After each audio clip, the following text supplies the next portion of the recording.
Hello everyone, welcome back to shape up your life. लोग मेरे बारे में क्या सोचते हैं, कैसा सोचते हैं, इन चीज़ों की परवाह करना जब से छोड़ दिया तब से मानो खुद को आज़ाद कर लिया हर वो उस सोच से जो मुझे खुल के जीने से रोकती थी। लेकिन लोग क्या सोचते हैं इसकी परवाह करना छोड़ देना क्या इतना ईजी है? या फिर कैसे छोड़े लोगों के बारे में ये सोचना कि वो हमारे बारे में क्या सोचते हैं? ये एक ऐसा क्वेश्चन है जो बहुत सारे लोग सालों तक फियर और जजमेंट से डील करने के बाद खुद से पूछते हैं। ये बात तो सच है कि हमें सोशल लाइफ तो चाहिए ही, क्योंकि ज़िंदगी अकेले नहीं बिताई जा सकती। हमें हमारे अराउंड बहुत से लोगों की ज़रूरत पड़ती है और सोशल एक्सेप्टेंस की डिज़ायर हमें लोगों को प्लीज़ करने के लिए मजबूर भी करती है। दूसरों को रिस्पेक्ट करना, दूसरों की सुनना, ये पार्ट तो हमें बचपन से पढ़ाया ही जाता है और इस पाठ में कुछ गलत भी नहीं। बट कितने लोग हैं जिन्हें ये भी सिखाया जाता है कि कभी खुद के बारे में भी सोचना, खुद की फीलिंग्स को भी रिस्पेक्ट करना, क्योंकि दूसरों की बात सुनना और उनको रिस्पेक्ट करना ऑफ कोर्स बहुत इंपॉर्टेंट है। लेकिन क्या उस कीमत पे ये सही रहेगा जहां आपके सेल्फ कॉन्फिडेंस को ही लूज़ किया जाए? क्या उस वक्त हम अपने ड्रीम्स और अपॉर्चुनिटीज़ को ख़त्म नहीं कर देते हैं जब हम खुद को हर उस चीज़ से रोक लेते हैं जो हम करना चाहते हैं? हर बार अपनी खुशियों को सेक्रीफाइस करके दूसरों को खुश करना कहाँ तक सही है? लाइफ में फुलनेस लाने के लिए, अपने ड्रीम्स को पूरा करने के लिए खुद को इस सोच से आज़ाद करना ही होगा कि लोग आपके बारे में क्या सोचते हैं। इस टॉपिक को हम कुछ पॉइंट्स के थ्रू डिस्कस करेंगे और देखते हैं कि आप कितने पॉइंट्स से एग्री करते हैं। So first point is respect yourself. ऐसा क्यों होता है कि हमारे लिए दूसरों का ओपिनियन ज़्यादा मैटर करता है? कभी हम खुद से पूछते तो नहीं, बट चलो आज पूछना कि हम अपने ओपिनियन से ज़्यादा दूसरों के ओपिनियन को इतनी वैल्यू क्यों देते हैं? क्या ये इसलिए है क्योंकि आप उनकी बहुत रिस्पेक्ट करते हैं या उन पे बहुत विश्वास करते हैं, या सिर्फ इसलिए कि आप बहुत इमेज कॉन्शियस पर्सन हैं और खुद के ओपिनियन को इम्पोर्टेंस देने से ज़्यादा आपको दूसरों को खुश करना ज़्यादा इम्पोर्टेंट लगता है? एक बात हमेशा याद रखिएगा, अगर आप खुद को रिस्पेक्ट करते हैं तो इस चीज़ का अप्रूवल आपको दूसरों से लेने की कोई ज़रूरत नहीं, क्योंकि आप किसी से भी कम नहीं। जब आप खुद को वो रिस्पेक्ट देते हैं जो आप डिज़र्व करते हैं, तो ये मैटर ही नहीं करता कि लोग क्या कहते हैं, क्योंकि आप कौन हैं ये आपसे बेटर कोई नहीं जानता। दूसरों की सोच हमारे लिए मैटर इसीलिए करती है क्योंकि उनके सामने खुद को प्रूव करने की, उनकी रिस्पेक्ट पाने की हमारी डिज़ायर बहुत पावरफुल होती है। लेकिन जब आप खुद में बिलीव करना और खुद को रिस्पेक्ट करना सीख जाएंगे तो ये सोचना भी भूल जाएंगे कि कौन कब आपके बारे में क्या सोच रहा है, और आपका ये चेंज आपके अराउंड का सारा इन्वायरमेंट ही चेंज कर देगा। Second point is stop pleasing people. आप जिस भी तरह अपनी ज़िंदगी को जीना चाहें, पर कुछ लोग आपसे कभी सहमत नहीं होंगे। दुनिया में बहुत तरह के लोग होते हैं और आप सबको खुश कर भी नहीं सकते। जब आप हर किसी को खुद से पहले रखते हैं, हर किसी की खुशी का ख्याल रखने की कोशिश करते हैं, जो कि बिल्कुल भी पॉसिबल नहीं, तो धीरे धीरे आप वो डोर्स खोल रहे होते हैं जो आपको एंजाइटी और डिप्रेशन की ओर लेके जाते हैं। आप पूरी तरह से किसी को भी खुश नहीं कर सकते। तो एक बात हमेशा याद रखिएगा कि आपके पास नो कहने का ऑप्शन भी है। खुद को प्रायोरिटी देना, किसी भी चीज़ के लिए दूसरों को चूज़ करने से पहले खुद को चूज़ करने में कोई बुराई नहीं। There is nothing selfish about it. Be real and be yourself. दूसरों को खुश करने के लिए आपको वो बनने की कोई ज़रूरत नहीं जो आप हैं ही नहीं। Avoid judgemental people. ऐसे लोगों से कनेक्टिविटी थोड़ी कम कर लेनी चाहिए जो हमेशा आपको जज करने में और आपके कॉन्फिडेंस को डैमेज करने में ही लगे रहते हैं। आपकी ज़िंदगी आपकी खुद की है, सो ऐसे लोगों को अपने दिल और दिमाग में रहने की जगह बिल्कुल ना दें जो आपको नेगेटिविटी के सिवाय कुछ दे ही ना पाए।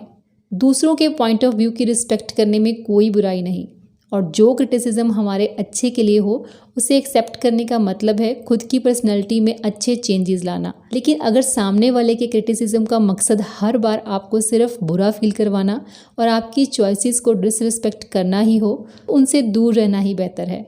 ऐसे लोग आपकी ज़िंदगी में रहना डिज़र्व भी नहीं करते। सो बेहतर होगा कि उनसे थोड़ा डिस्टेंस हमेशा बना के ही रखें, क्योंकि ऐसे लोग बात बात पे आपको सिर्फ जज करेंगे या आपका मजाक बनाएंगे। Fourth point is stop explaining yourself. कुछ लोग इतने फियर में जीते हैं कि बिना मांगे हर छोटी छोटी बात पे दूसरों को एक्सप्लेनेशंस देते रहते हैं, और उनकी यही हैबिट उनकी खुद की वैल्यू ज़ीरो कर देती है। पहली बात तो हर बात पे सफाइयाँ देना बिल्कुल बंद कर दें। और स्पेशली उन लोगों को एक्सप्लेनेशन देने की बिल्कुल कोई ज़रूरत नहीं जो आपको कभी अंडरस्टैंड ही नहीं करते, क्योंकि कुछ लोग आपको बस वही करते हुए देखना चाहते हैं जो उनके अकॉर्डिंगली सही है। ये वो लोग हैं जिन्होंने ज़िंदगी जीने का एक स्टैंडर्ड सेट करके रखा है और उसमें किसी भी तरह का कोई भी चेंज उनके एग्रेशन लेवल को बढ़ा देता है, चाहे वो चेंज किसी अच्छे के लिए ही क्यों ना हो। सो ऐसे लोगों को अपनी लाइफ का होल्ड बिल्कुल भी ना दें जो आपको हमेशा डाउन फील करवाते हों। उनका नैरो माइंडसेट और अंडरस्टैंडिंग की कमी उनका प्रॉब्लम है, आपका नहीं। सो ऐसे लोगों को एंटरटेन करना बंद करें और अपनी ज़िंदगी में आगे बढ़ें। Don't try to be perfect all the time. अपनी लाइफ और लाइफ से जुड़ी चीज़ों को बेटर करने की कोशिश करने में कोई बुराई नहीं, लेकिन परफेक्शनिज्म उस कंडीशन में हार्मफुल भी हो सकता है जहां हम कुछ ऐसे अनरियलिस्टिक से गोल सेट कर लेते हैं जिन्हें हम पूरा नहीं कर पाते, और जब हम उन गोल्स को अचीव करने में सक्सेसफुल नहीं होते तो दूसरों से सिंपैथी की उम्मीद करते हैं ताकि खुद को बेटर फील करवा सकें। खुद को परफेक्ट बनाने की रेस में कुछ लोग डिप्रेशन और एंजाइटी का शिकार भी हो जाते हैं और धीरे धीरे सेल्फ डाउट का इन्वायरमेंट क्रिएट हो जाता है, और तब ज़रूरत महसूस होती है लोगों से ये सुनने की कि वो हमें पसंद करते हैं। आप जैसे हैं परफेक्ट हैं।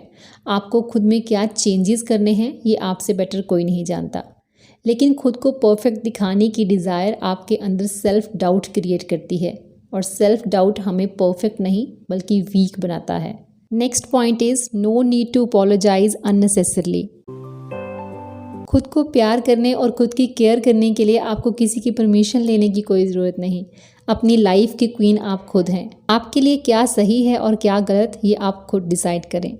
लोग आपके बारे में जो सोचते हैं या जो बात करते हैं इससे उनकी खुद की पर्सनालिटी शो हो जाती है, और लोग आपके बारे में क्या सोचते हैं खैर ये तो आप कंट्रोल नहीं कर सकते, लेकिन आप खुद के बारे में क्या सोचते हैं वो कंट्रोल किया जा सकता है। सो इसमें कहने की तो कोई बात ही नहीं। खुद के बारे में हमेशा अच्छा सोचें और खुश रहें।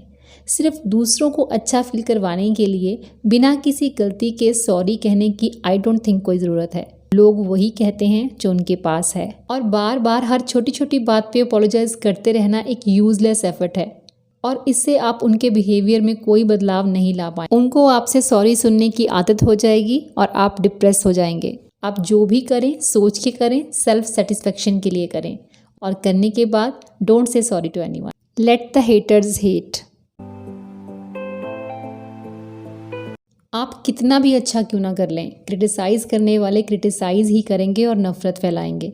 ऐसे लोग आपको बहुत क्लोजली फॉलो करते हैं और उनकी निगाह हमेशा आपके हर काम में सिर्फ और सिर्फ कमी निकालने पर ही होती है। अब इस चीज़ को कुछ इस तरह से देखते हैं, ये वो लोग हैं जो रियलाइज़ करते हैं कि वो आपके जैसे स्मार्ट कभी नहीं बन सकते। सो वो गलत वर्ड्स का यूज़ करते हुए आपके सेल्फ कॉन्फिडेंस को शेक करने की कोशिश करते हैं ताकि वो आपको ग्रो होने से रोक सकें। आपको क्रिटिसाइज़ करना उन्हें गुड फील करवाता है। ऐसे लोगों की बातों का खुद पे क्या असर करना। उन्हें उनका काम करने दें और आप इग्नोर करें ताकि आप खुद के काम पे फोकस कर सकें। थोड़ी देर वो छटपटाएंगे, फिर धीरे धीरे उन्हें समझ में आ जाएगा कि उन्हें किस लिए इग्नोर किया जा रहा है। Last point is you cannot change people.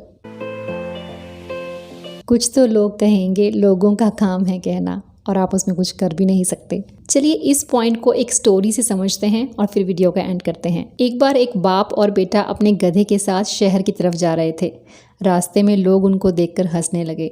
लोगों ने कहा कितने मूर्ख हैं कि गधा उनके पास है फिर भी उस पर बैठने के बजाय पैदल चल रहे हैं। ये सुनकर दोनों बाप बेटा गधे के ऊपर बैठ गए। ये देखकर लोगों ने फिर से उनको क्रिटिसाइज किया कि कितने क्रूल हैं, एक गधे के ऊपर इतना बर्डन डाला हुआ है कि दोनों बाप बेटा उस पर बैठे हैं। अब ये सुनकर बाप उतर गया लेकिन बेटा बैठा रहा।